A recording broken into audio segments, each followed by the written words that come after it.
the groom's dangerous obsession on wedding day. The sun had barely risen over Chicago on the morning of Ashley's wedding, and yet, as a professional makeup artist, I knew I had to be there, ready and alert. The bride, Rachel, had booked me for this special day, securing my services with a payment just the day before. Her excitement was palpable, but what really struck me was her request. She wanted me to sleep at the hotel the night before. I politely declined, assuring her that I'd arrive as early as possible the morning of the wedding. "Don't worry, Rachel," I had said, smiling. "I'll be there at 5:30 a.m. sharp." She seemed to understand, and I felt a wave of relief knowing she wasn't upset by my decision. The hotel where they were staying was luxurious, the perfect backdrop for a wedding. I planned to arrive, do my job and leave, no drama, just work. Or so I thought. The early morning arrival. 5:30 a.m. on the dot. I arrived at the hotel, my kit in hand. I entered the bridal suite where Rachel and her fiancé, Greg, were staying. Rachel's eyes lit up when she saw me. I could tell she was grateful, though she seemed a little jittery, her excitement clearly building. "You're here. Oh my God, thank you," Rachel said, her smile wide. We chatted briefly as I set up my makeup station by the large window, sunlight streaming in, casting a soft glow. I could hear the quiet hum of the wedding preparations outside. I noticed Greg, the groom, sitting in the corner, his eyes never leaving me. At first, I thought it was just the typical nervous energy of a groom seeing his bride before the ceremony. But something felt off. The groom's strange behavior. As I began to work on Rachel's makeup, I couldn't shake the feeling that Greg was staring at me, his gaze intense. It wasn't just admiration or curiosity. No, it was something darker, something that made the hairs on the back of my neck stand up. But I dismissed it. After all, this wasn't my first wedding, and I'd seen nervous grooms before.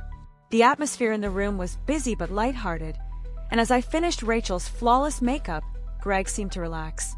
I stepped back to assess my work, admiring the soft glow that Rachel's skin radiated under the expert touches of my brush. "You look stunning, Rachel," I said, my voice warm with pride. "Thank you so much," Rachel replied, eyes sparkling. "I feel amazing." With a soft laugh, Greg stood and took Rachel's hand, ready to leave for the reception and the photo shoot that would follow. They were excited, but as they made their way toward the door, I noticed Greg look back at me one more time. His expression, though masked by a smile, sent a cold shiver down my spine. The encounter. After the couple left, I began packing up my kit, humming softly to myself. The room had a calm stillness now that they were gone. I folded the delicate fabric of the bridesmaid dresses and carefully placed my tools back into their case. I was just about to zip up my bag when the door suddenly creaked open. It wasn't Rachel or one of the bridesmaids, it was Greg. He stood there in the doorway, his presence now more menacing than before. My heart skipped a beat. "Hey," he said, his voice low, almost seductive. "I forgot to grab something. Mind if I come in for a second?" I paused, not sure what to make of the situation. This was not normal behavior. In all my years working with brides and grooms, I had never experienced anything like this. Sure, but I'm almost done here. I need to wrap up," I replied, trying to keep the situation light. My instincts told me to be cautious, but I tried not to overthink it. After all, it was just a small interaction. But as Greg stepped further into the room, I could feel his eyes on me, studying me in a way that made me incredibly uncomfortable. There was something about the way he was looking at me now that felt dangerous, possessive. "I just wanted to thank you again for doing such a great job," he said, his words slipping out slowly, almost too carefully. He walked closer, and I instinctively took a step back. "Rachel really appreciates it, and, well, so do I." His words hung in the air, thick with unspoken tension. I didn't like where this was going. My hand subtly reached for my phone in my bag. I wasn't sure what he was about to do, but I knew I had to be ready. The tension builds. Greg took another step toward me. His eyes, now a darkened shade of intent, locked onto mine. My heart started racing. Something wasn't right.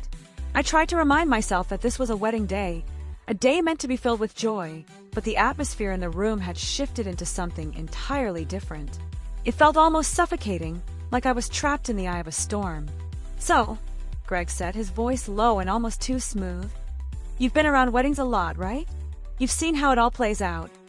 How the bride gets all the attention." He trailed off, his gaze moving from my eyes down to the neckline of my dress. I quickly tried to keep the conversation neutral, trying to redirect it. "Well, yeah, but it's always about the couple and their big day," I replied, my voice stiff with unease. "It's not about me." Greg stepped closer, his expression unreadable now, though his body language made it clear that he wasn't about to leave. "Yeah, well, it seems like you're the one everyone notices." His words were too deliberate, too pointed. It was then that I realized he wasn't just being complimentary.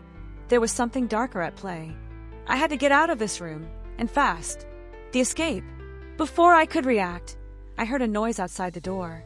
I wasn't sure if it was one of the hotel staff or someone else, but I took my chance. "I think I left something in the hallway," I said quickly, moving toward the door. Greg seemed startled for a moment, as if he hadn't expected me to move away from him so abruptly. But then, with a forced smile, he stepped back. "I'm sorry if I made you uncomfortable. I didn't mean to." I could feel the tension in his voice, the way his smile didn't quite reach his eyes. But I didn't wait to figure out what he meant. I grabbed my kit and headed for the door, stepping quickly into the hallway. My breath caught in my throat as I walked away, my mind racing with the events that had just unfolded. What had just happened? Had I misread the situation, or was there something more sinister going on here? Aftermath and reflection. I didn't stick around to find out. I left the hotel and made my way home, the air outside feeling fresher than it had when I had arrived. I reflected on the encounter, trying to make sense of it. Was it just a groom caught in pre-wedding jitters, or had I truly encountered something much darker? The truth was, I had learned a hard lesson that day. Sometimes, no matter how professional you are or how prepared you think you are, people can surprise you. The lines between professionalism and personal space can blur in ways you can't always anticipate. In the end, I reported the incident to the hotel management, but I didn't feel it was enough. I didn't want to be known as the artist who had a run-in with a groom, but I had to speak up. I learned the importance of trusting my instincts and not ignoring the signs of discomfort. That day was supposed to be about Rachel and Greg's love story, but in the end, it was about a deeper lesson. Always be cautious and never ignore the signs when something feels off.